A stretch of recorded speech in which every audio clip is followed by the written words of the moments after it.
Раз.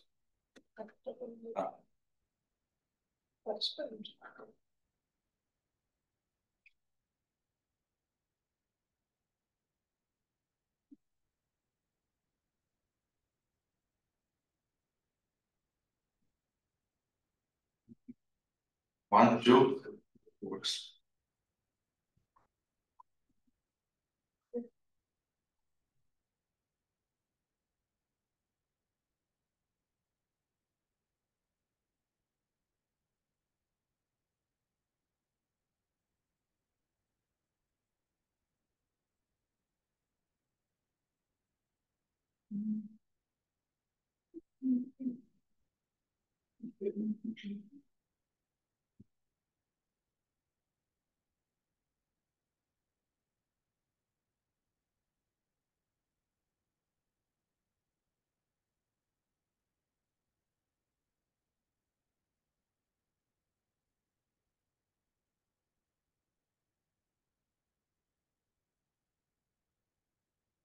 Nice.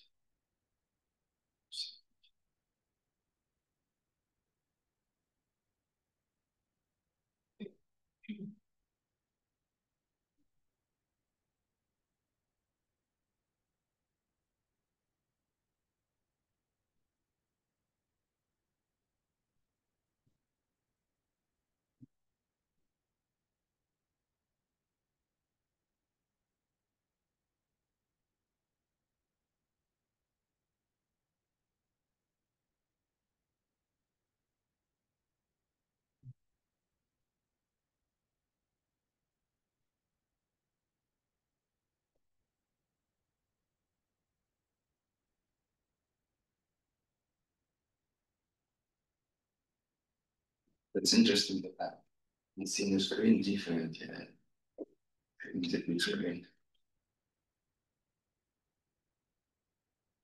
Oh, see, maybe you can put aside this Zoom candle because I don't have one in my share screen and have this on the common screen. So here to go and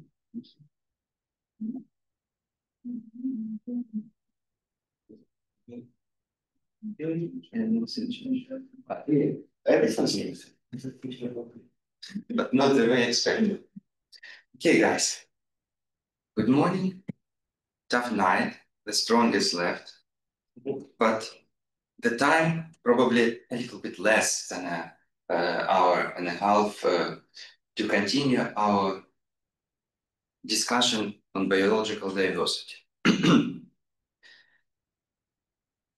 Yesterday we talked. We discussed the how biodiversity data should look like, how it can be collected, stored, and possibly acquired and processed. But we completely avoided the another side of the coin.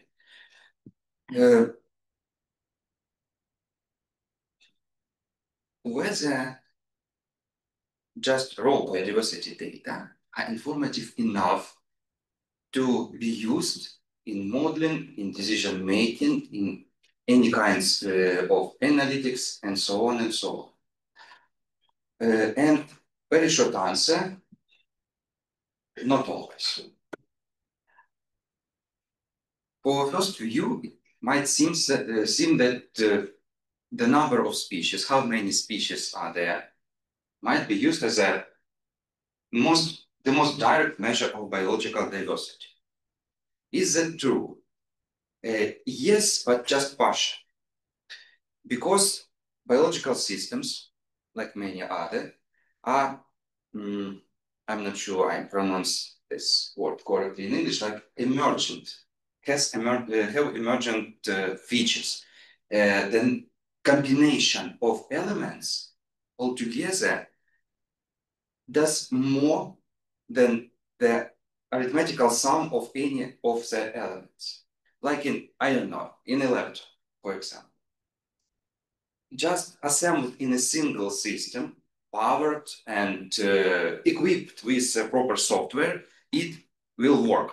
Yes, it won't work just as a pile of some metal and plastic things, wires, and so on and so on. So a laptop has some emergent features over its components. The same way biodiversity works. Biodiversity is more complicated, and this complexity is important to measure than just calculate the arithmetic sum of species. And today, I would like to discuss with you some commonly used approaches in biodiversity metrics. In the end, like a spoiler, I hope we will take a look at some application of methods developed for biodiversity assessments for non-biodiversity assessments outside of the area of biology. But as always, in such kind of things, first of all, we need to specify some terms. We need to make some framework of theory. So biodiversity as a complex concept can be split into the different kinds of levels. And there are at least, I know, 5, probably, maybe less, maybe more ways to classify the elements of biological diversity. I prepared such kind of diagram. It's not exhaustive. It's not the only one which might be used in this case. But just for simplification, let's assume that we firstly split some organizational level, like at the ground, at the base level, we have genetic diversity, which drives all the physiological traits, all the features of organisms, define speciation, adaptation, migration, death, and so on and so on. So genetic diversity is the basis, but that's not the topic of our today's discussion. On the next level, genes expresses in organisms, and we have taxa, species, genera, families, and so on and so on. Let's call it species diversity. It's not always it's a species level, intraspecies level, but it doesn't matter right now. And at the top of the mountain, let's presume that all the species in some community can make some upper species structure like ecosystems. Both genetic and ecosystem diversity we put away for some time, and let's focus on species diversity. We can split it as well. First of all, not just at level, but just at the facet, at the side, we can take a look at it. And most obvious is taxonomic diversity. So how many different evolutionary lines represented as species or not species, any other taxa we have in our system. That's picture I made yesterday using ChatGPT.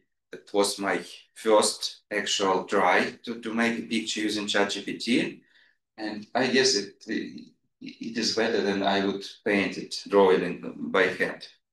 So this is taxonomy diversity. We have 3 distinct different species: wolf, rabbit, and some plant species, grass. That's it. But we know that these 3 species differ in some functional ways. One of it is carnivore, another one is herbivore, and third one is producer, is a plant who use sunlight, water, and some chemicals to produce organic. What if our system would look like a Z? We have the same 3 species, the same taxonomy diversity, but we have just one consumer and two producers, two different kind of plants, and just one animal, how would you think whether this system would be sustainable in the long run? Hungry carnivore. It missed some important elements, despite the fact that consists of exactly the three species as a previous example. And the last one possible facet of the species diversity would be phylogenetic diversity. That was ChatGPT was unable to produce for me. So I use screenshots and lines in Subslide Viewer to draw an imaginary evolutional pathways for such kind of organisms. As we can see, both plant species are much closely related than an animal, a mammal. So the added evolutionary the trajectories, evolutionary pathways between them are consist of some other unit of information. If I would draw a picture with a wolf, a rabbit, and a plant, I would have another phylogenetical trees, another evolutionary pathways, and as a result, another way to understand how sustainable and rich and diverse the community is.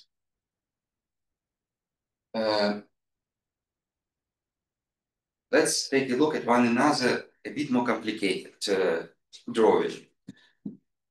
It tries to show us the basic logic behind forming local species pools.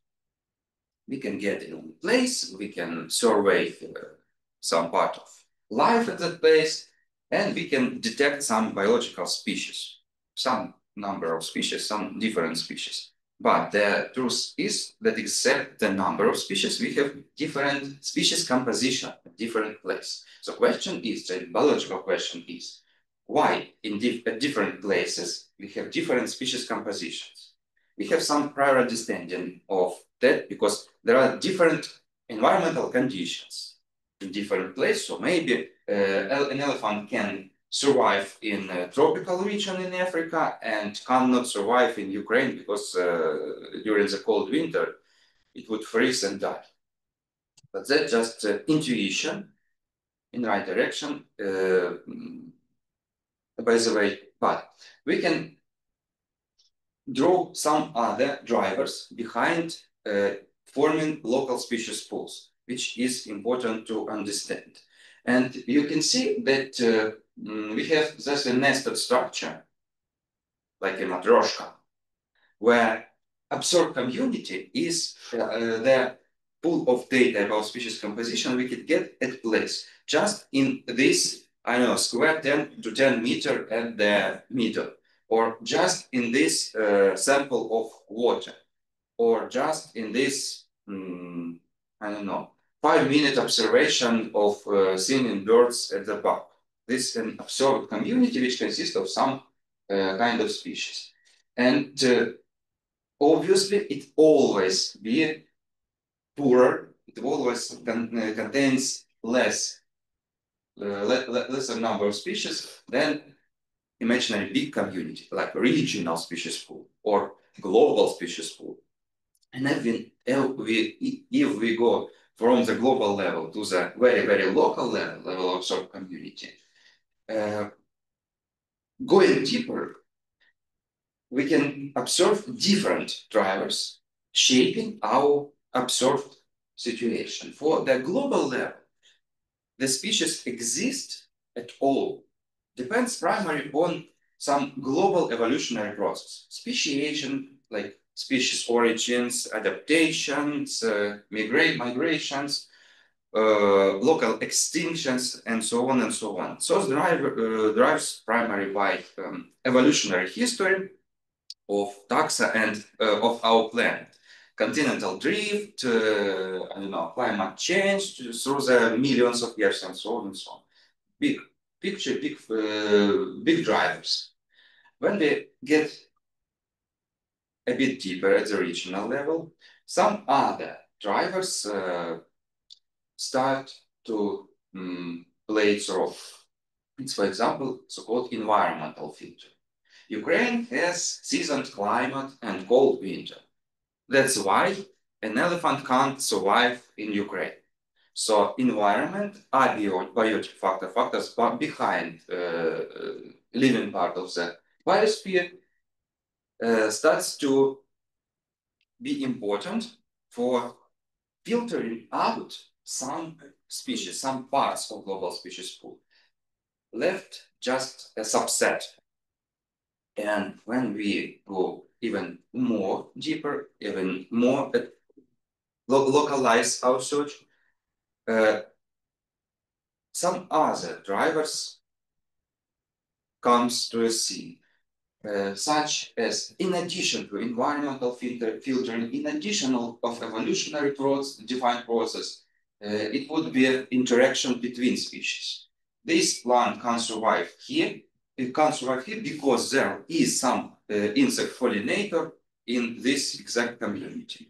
If it were missing, it wouldn't exist. This class wouldn't exist in this place. It can be called like in comparing to environmental filtering, biotic filtering, filtering of species pool by another species in the community.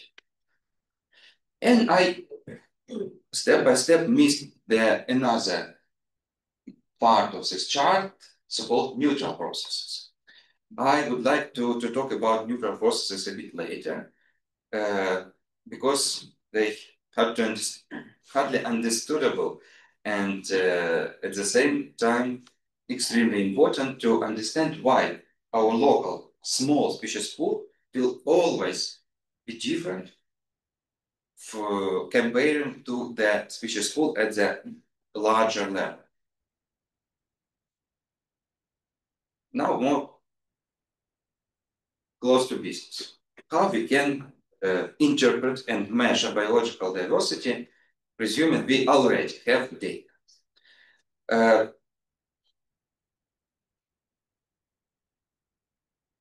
Before we start to measure something, we need to define units. We need to define the system of measurement. If we are going to measure temperature, we need to define what is one temperature, 1 Celsius or Fahrenheit degree. When we start assessing rainfalls, we need to agree that we would use like millimeters of rainfalls per some time period, like hours, a day, or some other time. So the same with biodiversity. We need to understand in which units we are going to measure our biological diversity. And the units we are going to use is strongly depend on the way our first primary data have been collected. For example, these schemes show the quite intuitive principle that we can, for example, make our survey at one big territory or a set of small territories, like 100 to 100 plot and comparing to 110 to 10 meter plots. The area of accumulated small plots would be exactly the same than the area of a big plot. So numerically, they are the same. If it would be the same in terms of data we can collect if we're working with living organisms, not quite yet. Because there are different ways to quantify species presence as well. When we're talking about human, other mammals, many kind of plants, many kind of animals, we can use individual or object.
So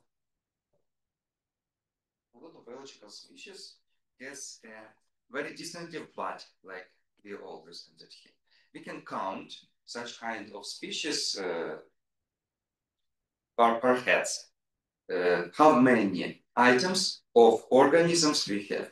But the thing is that a lot of biological species do not have well-defined and well-identified in the field bodies. My favorite fungi is an excellent example. Mycelial fungi might span for millimeters or kilometers and might be one biologically single and coherent organism and might be consist of several genetically different organisms working as a one. And fungi, it's not an only example. Everybody, I guess, presume that trees, most of the tree plants, has well-defined bodies, like stem, branches, leaves, and so on, and so on. Needles, it's coniferous trees. But for example, all you definitely have seen sometimes aspens, like or poplars, Osike. Do you know that most of aspen species in Europe are clonal? So a whole lot of, I know, hundreds of stems, hundreds of trees in a forest might be a single one genetic organism. So not just fungi or bacteria or some elementary organism might pose some difficulties to count the number of items. And that is why we have different approach to quantify the number of representatives of some species. We can, of course, use absolute numbers for organisms like junkies. But what if we count? So we have another measurement called abundance, which doesn't have proper translation to Ukrainian language, by the way. And we also can use count as a measure of abundance, but more often we can use such measurement like biomass, how many kilograms of dry mass of bodies we have. We can use some indirect counting measurements like in genetic research sequence read count. Each when sequenator identified biological species through DNA, it just read the genome multiple times and it can't understand the borders between one organism and another organism. But if we can a whole lot of some species represents in the community, it would statistically highly probable that sequenator would do larger amount of consecutive reads of exact this species genomes. And apart of absolute measurement, we can use relative measurements. For example, percentage. We have a plot 10 meters. We quantify all, I know, stems of grass and detect that 63.5% are, I don't know, some exact species. We can,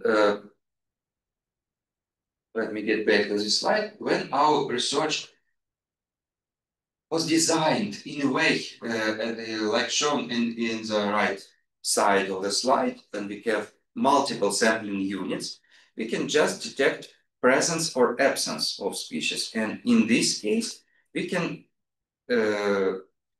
introduce another measurements like prevalence or incidence, I'm not sure about pronunciation of this word, like the ratio of event happened in multiple sampling units, multiple soil samples or water samples, multiple vegetation plots, where the species were presented or not, we can calculate just the fraction of units where species took place.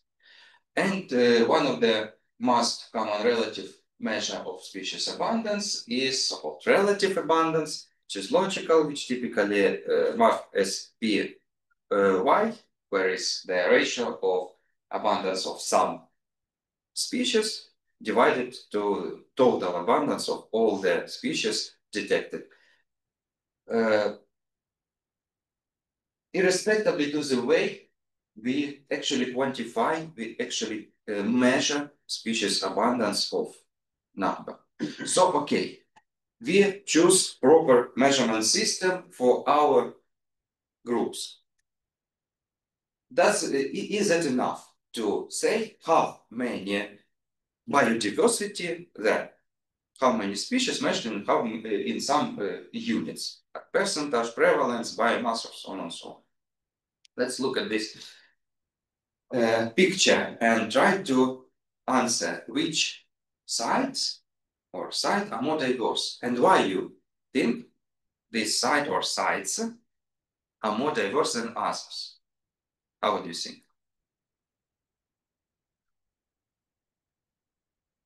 Each sign indicates different species, like S1 species 1, some species S2 species 2. I guess you understand that semantic. What's the problem with that situation? Safety, because they cannot multiply. Cannot multiply what? I mean, like S1 plus S1 can make another S1. Inside. Interesting concept. But we have S1 inside C as well. And exactly the same species list, like 3 species, 1, 2, and 3. And look at side B, we have species 4, species 5. But they cannot make offsprings?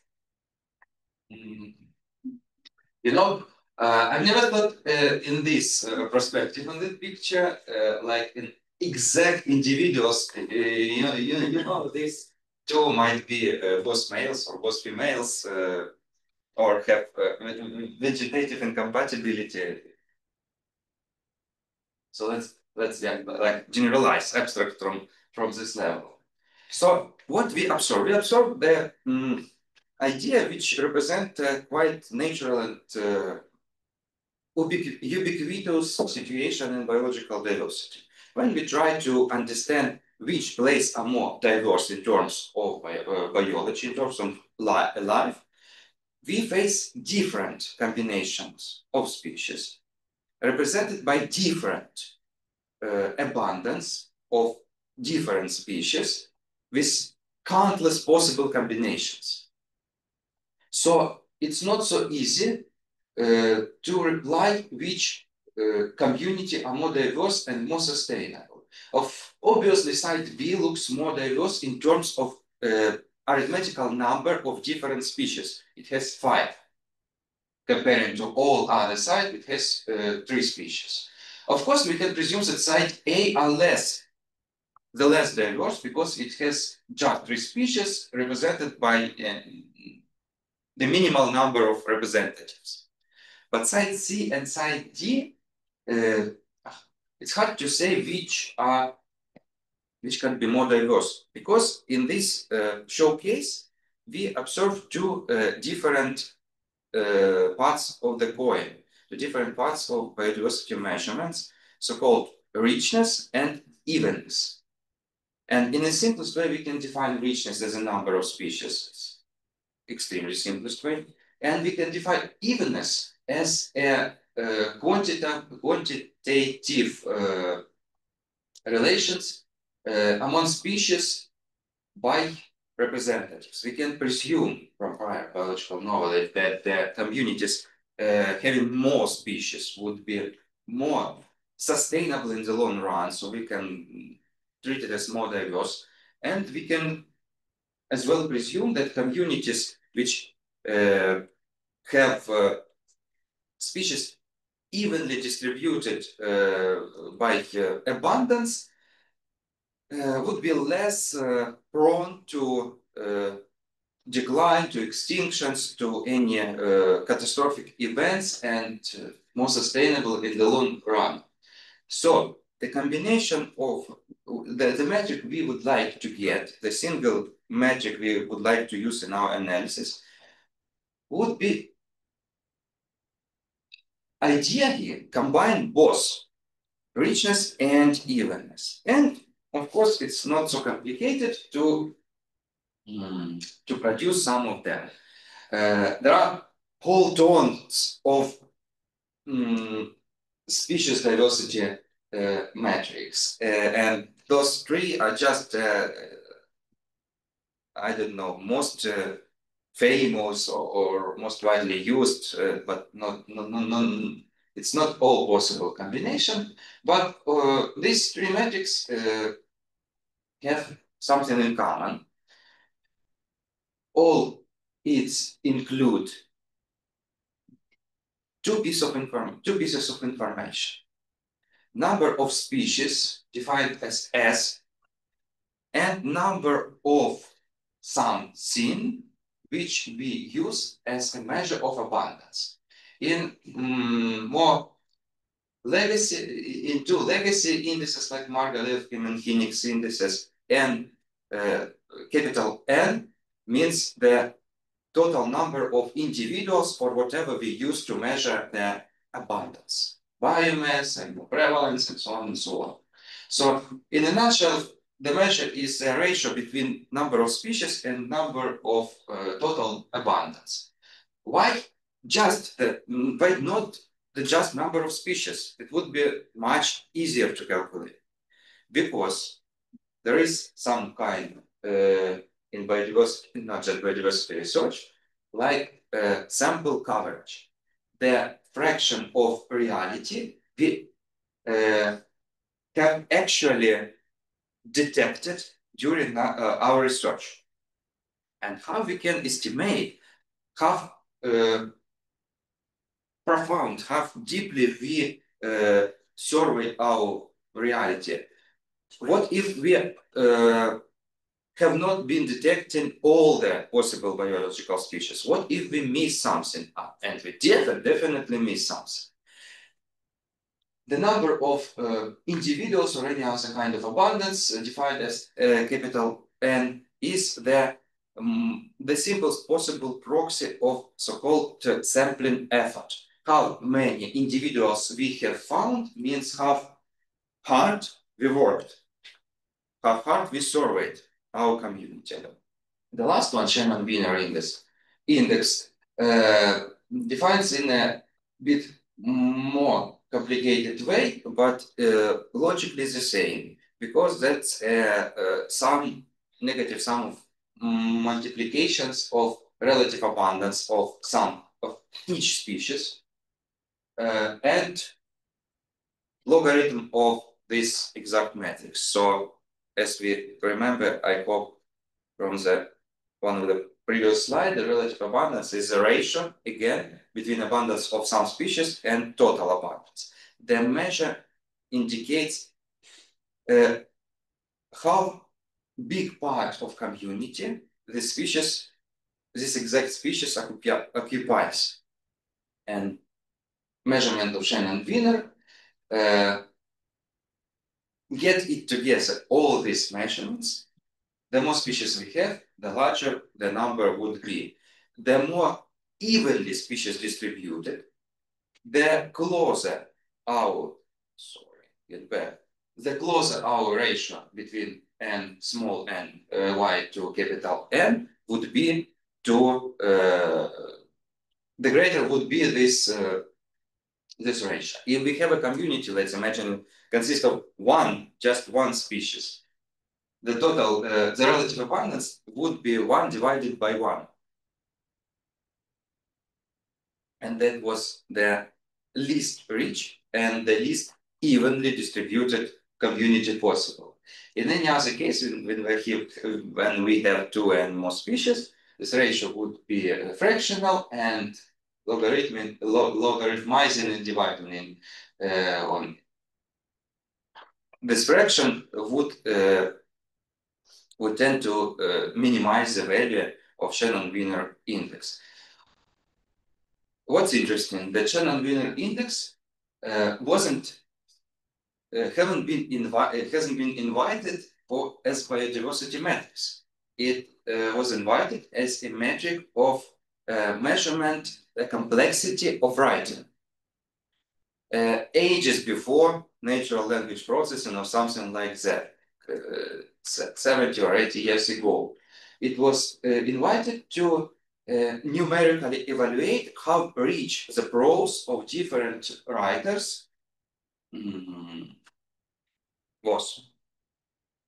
And species, in this case, were words, and relative abundance of species or the frequency of these exact words happened in some piece of prose.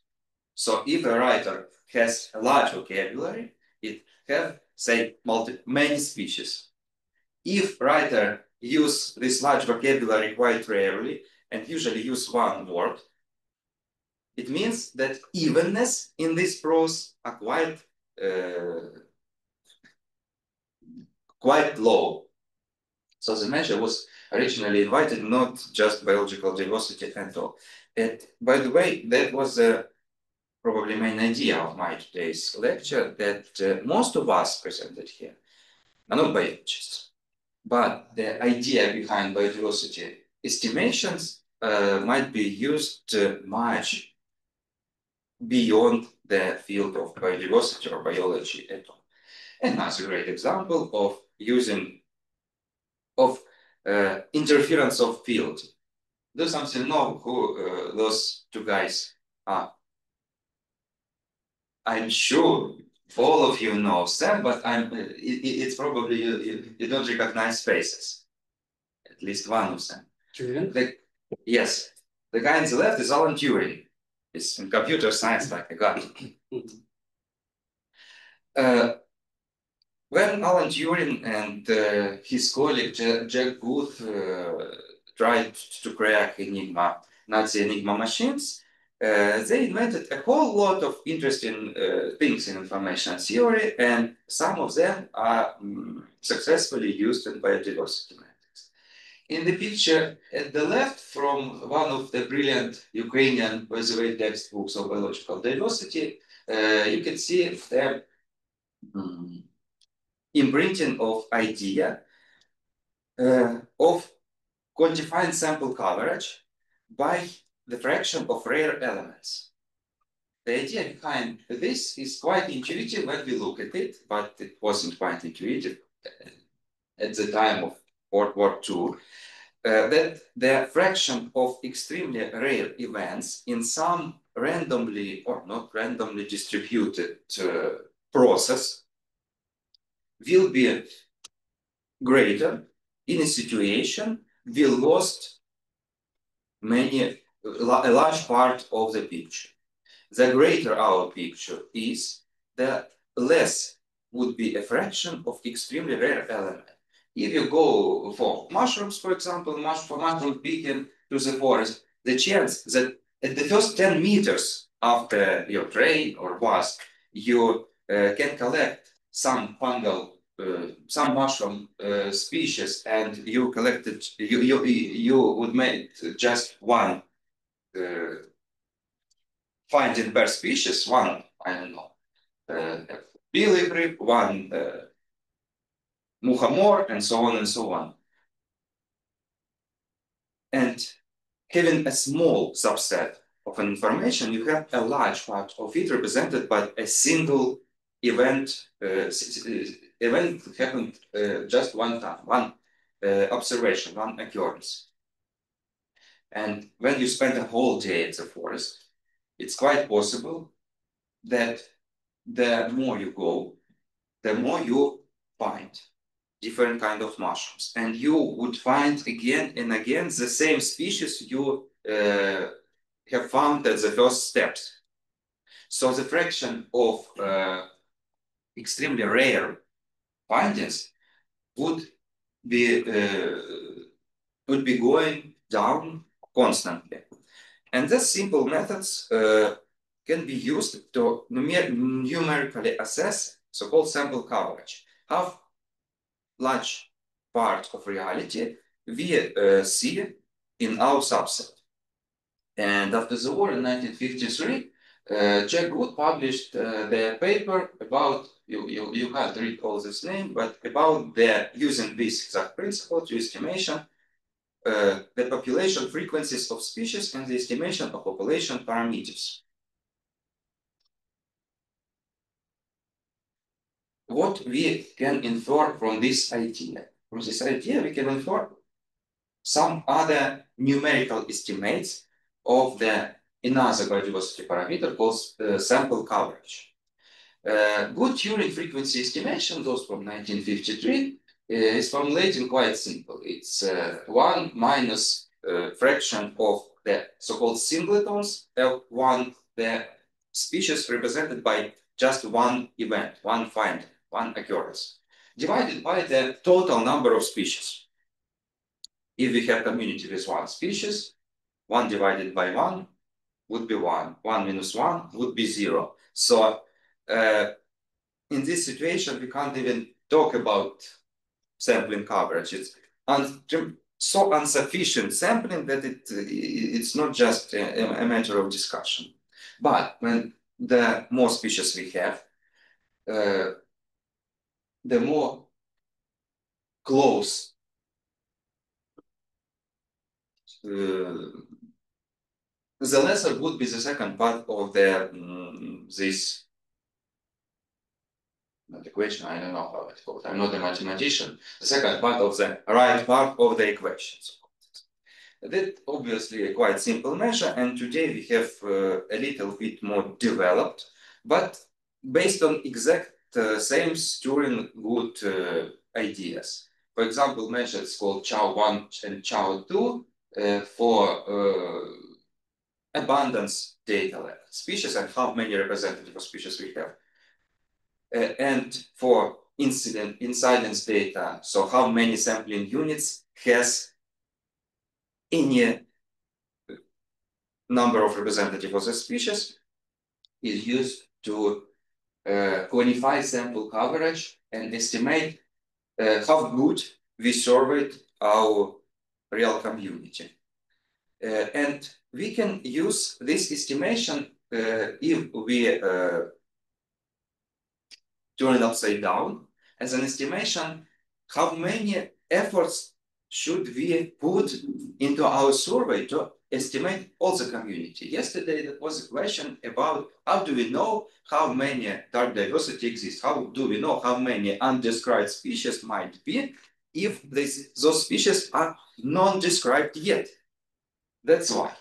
That simple approach helps us to understand how many possible species might be in a community, considering the fact that right now we have this number of species represented by this number of individual abundances, and using presumption of frequency of rare event, we can estimate so-called numerically which fraction of reality we have already estimated and which part of reality left to be estimated. My students' experiment, I went to the forest and I collected species at 20 small 10 to 10 meter plots, fungal species, and encoded it like if a plot have some fungal species, it would be 1. If a plot did not, it would be 0.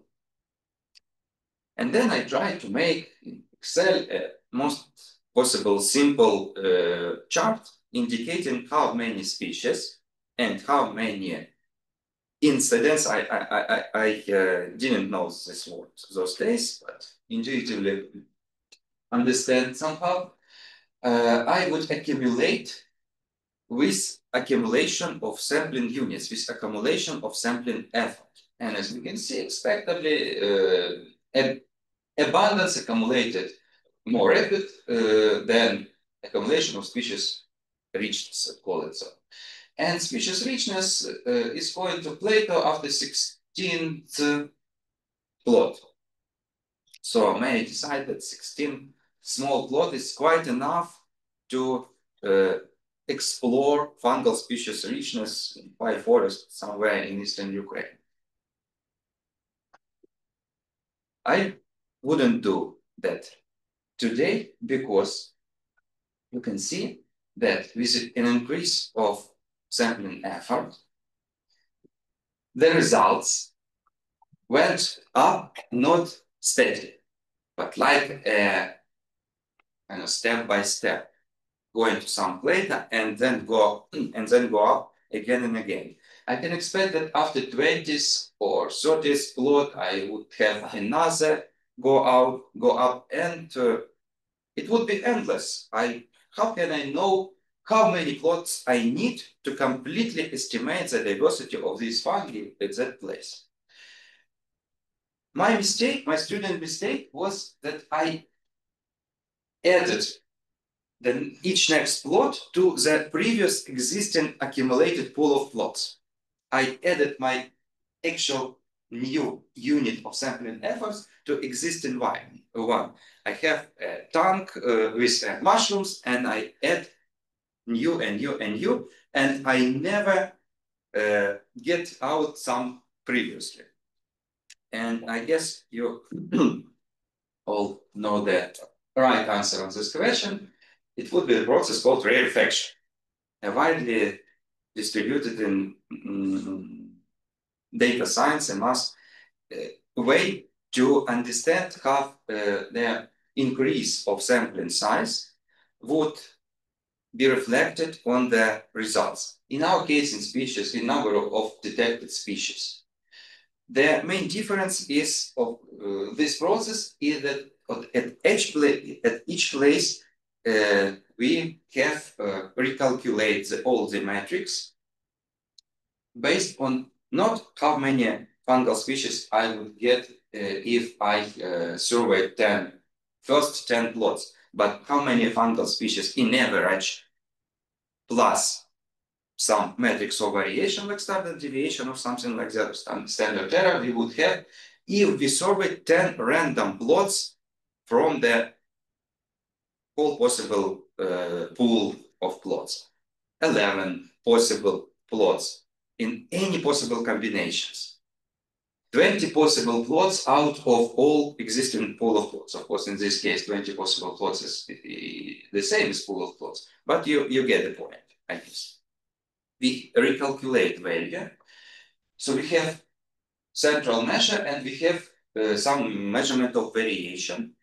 So our curve is not stepped now and goes up more or less steadily, but in real life, with sufficient sampling effort, it would go to the plata, indicating the place, which at the same time would show us how many species we can expect in a community and how good we worked, and obviously how many sampling efforts we should put in our survey. Okay. The finding of a single number as a measure of biodiversity is not a single way to look at this. And I would like to show you some fundamentally different way to estimate biodiversity at place. I use the term descriptive diversity because we try to describe diversity in this exact place. Let me get back to this plot, and this absorbed community, which is smallest one, is this exact diversity which we are trying to describe. So another way to look at it would be so-called abundance models. Remember, yesterday we had a brilliant lecture on mapping. Remember a case with export-import numerical estimation for some administrative units, a lot of administrative units, generalize it to some level, and the lecturer showed us yesterday the fact that in this example, the most of administrative units have pretty low level of this estimation, pretty low level of import-export in those cases. And just a few have encompass the most of the import-export capacity. I'm not an economist, I can't say anything about export, but I was really happy to see this principle because it's widely known in biodiversity research. It principle is called in biodiversity a lazy J curve, because like a capital letter J, which are so lazy, so unwilling to stay right and just go to the side. We have extremely abundant first class, or some of the first class, and we have a long tail of another. At the case, it's a yesterday's case, it would numerical estimation of import text. Just a few of administrative units have great values, and most of the others have much lower. Half a century ago, and even like earlier, it was observed that the most of real biological communities exhibit the same trend. Like there are quite few abundant species in real community and a whole lot of call it rare species with low abundance. And this situation replicated for different taxa, for different places, again and again and again in different research. So it would go to the focus of statisticians to quantify or describe mathematically somehow this principle. You can see for birds of North America, for example, that at the X we have relative abundance, and we have ordered different bird species by this relative abundance. From the rarest possible at the left at the start of the axis to the most abundant. And on the Y we have the number of such species. And you can see that the most of the species, the highest value of the diagram is on the far left side, and those are extremely rare species which have extremely low abundance values. And the most common species, there are not many of them. They are at the right side. Based on this observation, a whole lot of so-called species abundance models have been designed to either explain the observed trend of lazy J curve, or differently to understand the reasons,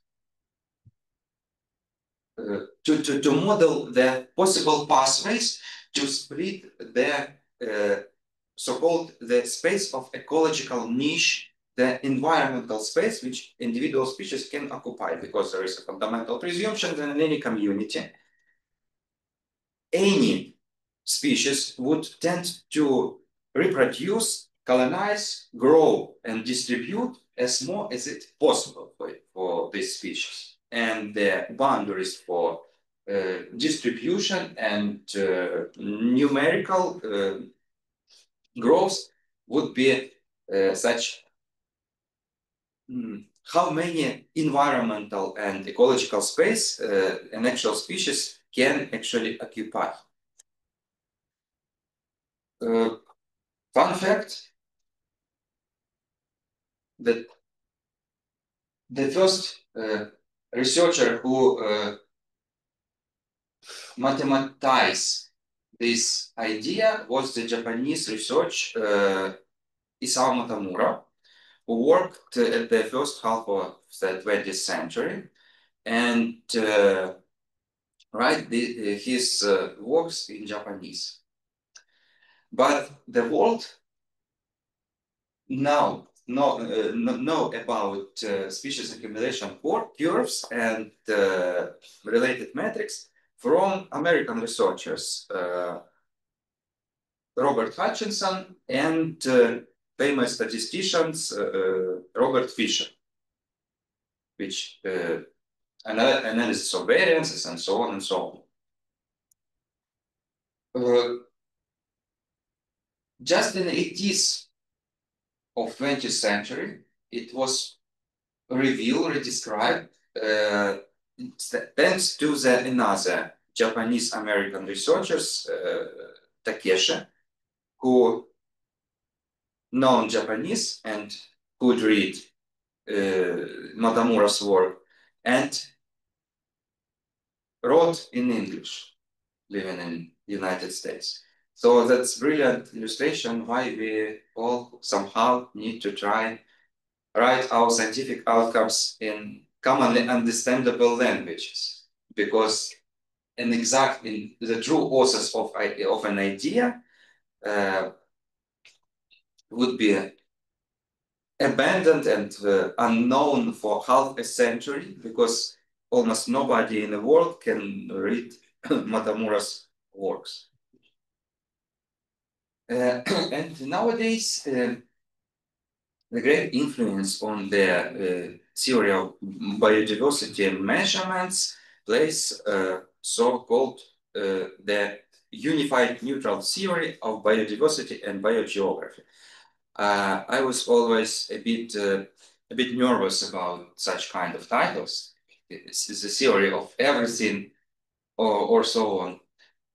But surprisingly, the work of Stephen Hubble, called exactly like this in the slide, it's quite serious and respectable work, which describes the processes which we can describe in the simplest way as a stochasticity. It's a randomness in real life, or neutralness. Let me again and again get back to this brilliant, I think this brilliant picture, and you can see neutral processes at the left side of the picture influences both regional species pool and local species pool, and I would say global species pool as well. I would add another error. What is neutral processes and why they important? Neutral processes is a combination of the processes which can't be predicted, but have to be. It's a combination of local extinctions, local dispersal, local migrations, local speciations, and global extinctions. Happening simultaneously, all those processes which often cannot be predicted, like who can imagine then 60 million years ago, iridium asteroid would hit the Earth and change the environment so tremendously that the most of the dominant animal species would die. It was impossible to predict, not just for dinosaurs, it was impossible to predict for anybody in this place. I don't know, probably if astronomers existed at that time, it would probably predicted that event. But anyway, it wasn't related neither to ecological reasons nor to evolutionary reasons. Just happened and it changed the situation. That is a famous example, but every day at every place, some kind of neutral, stochastic, and unpredictable processes happened. So you might ask, okay, it happened. If it's unpredictable, what we are talking about? We are talking about some data science, about predictions, about quantification, and so on, and that is unpredictable. Somehow Stephen Hubble managed to develop a theory to quantify this kind of that stuff, and which is more important, to derive a null hypothesis. How would biological community look like if we expect total stochasticity in the dispersal, reproduction, extinction, colonization, and so on and so on? If we wouldn't expect some drivers behind that. And as you obviously know from basic stats, without null hypothesis, we can't actually test our actual alternative hypothesis, and it's hard to answer any statistical question. So neutral T theory of biodiversity and biogeography played and continue to play an important role to strengthen biodiversity informatics with robust null hypothesis. Okay, we are talking about descriptive biodiversity, but biodiversity doesn't exist just in this place. It exists in some way in those places as well.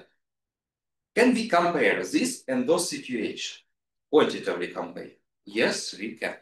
Moreover, we can add this species for this community to those community and look at it as a whole, a big community, multiply it, add it together. And these principles is based on another fundamental idea on variational, so-called variational diversity, so-called Whittaker's multiplicative law, which is formulated as a quite simple formula. Y is equal to alpha multiplied to beta, where is alpha is a local diversity right here. Those are another alpha. Gamma is the whole diversity, and beta, as a result, is just some part of the equation which somehow has to quantify the variation between two local alphas. Looks simple. Look at this example. We have two different cases, each three different alphas, each three different local communities. The different shapes are different species. You get the symbology. In both cases, we can calculate how many species in each local case and how many species totally at all. In the upper case, we have 5 species in each case, and those exact 5 species in second and the third case, respectively. So division 5 by 5 would be 1. In the second case, we have spectacular different situation. We have 5 species in each local communities in each for each alpha, but in total we have 15 species, so our fraction would be 3, much greater. Looks quite intuitive and quite simple. What's the problem of using such a simple measure of variational diversity in time, in space, or even in time? In real situation, we almost the species are not equal, like the symbols in this picture. And the fact that the species are not equal implies the fact that they would behave differently. Some species would be more adaptive to the environment than another. Some species would more easily migrate than another one. Some species would easily extinct than another one. So in real situation, we can split this variational diversity into at least 3 possible subcases. First off, which you can see at the slide, where we can common species in all local communities of local sites, which we can species which present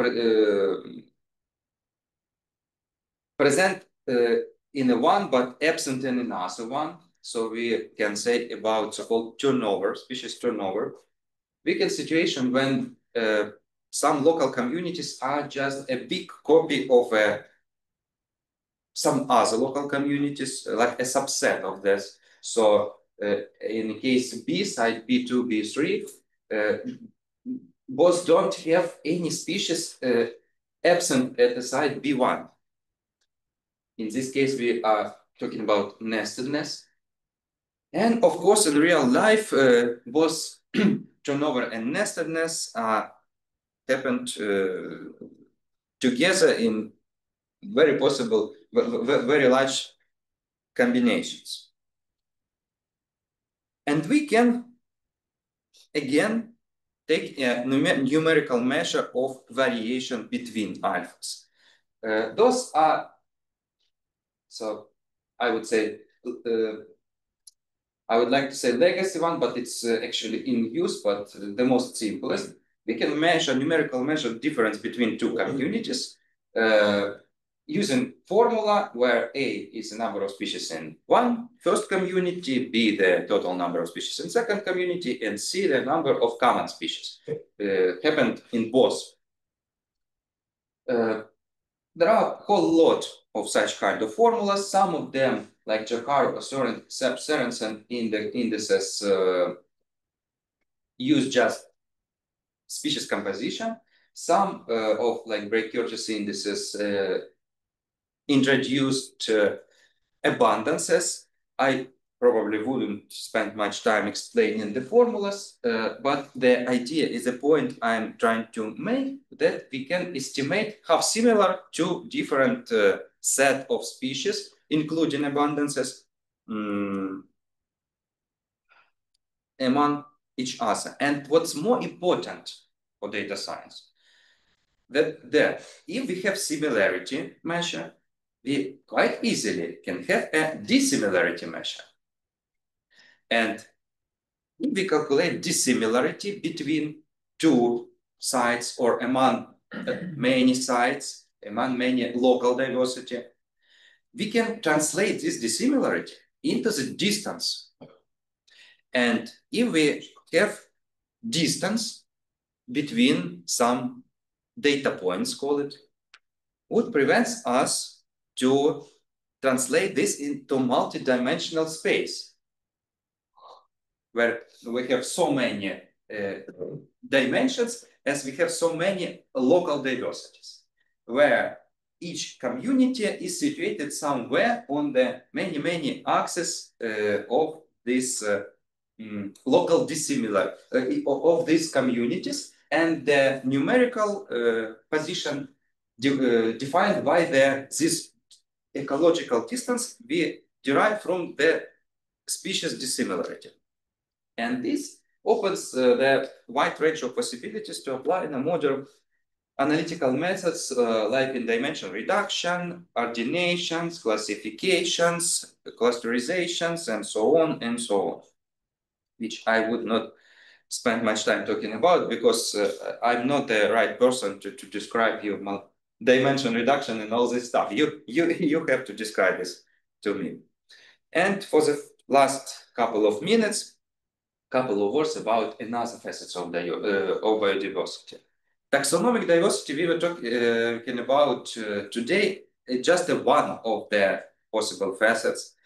We can look at functions of the species, not just taxon names and their abundance, but which functions they play.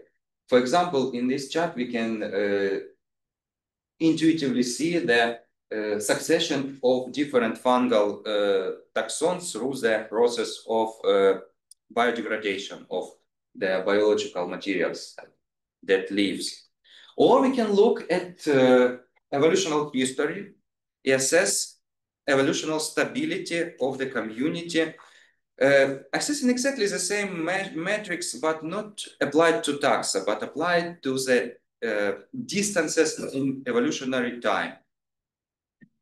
And of course, we can analytically provide links, make links between different species based to co-occurrence networks and ecological distance between local absorbed community, and analytically derive so-called dark diversity, which are an absent, that part of community which has to be, but unfortunately absent. This year was a remarkable milestone in this research. This paper is Nature, and I'm proud to say that 3 of my colleagues are co-authors of this research about understanding biodiversity loss, not just like looking at which species are missing, because in Ukraine we are missing tigers and elephants, and it's perfectly okay.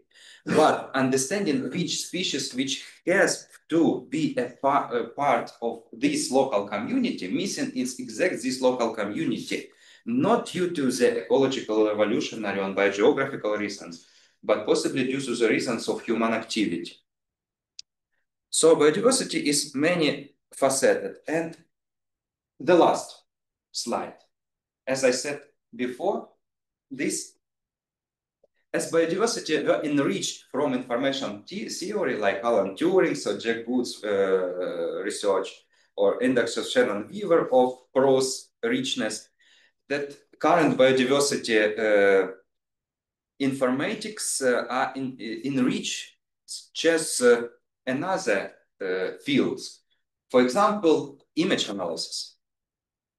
You can see these figures from a publication of image analysis of satellite image, UAV, drone imagery, where diversity, or where the complexity of the picture of the image were assessed using Shannon diversity, like an upper row, alpha, beta diversity, the same way as I described you for species composition, and so on and so on. I didn't look specifically for all possible application of biodiversity information theory to another information theory, another domains, but I'm pretty sure it's quite useful, and it's great opportunity for both of us to get to know more about different domains to enrich our own research and production. I thank you so much, and if I have a couple of minutes, you can use it for questions if you have. Thank you.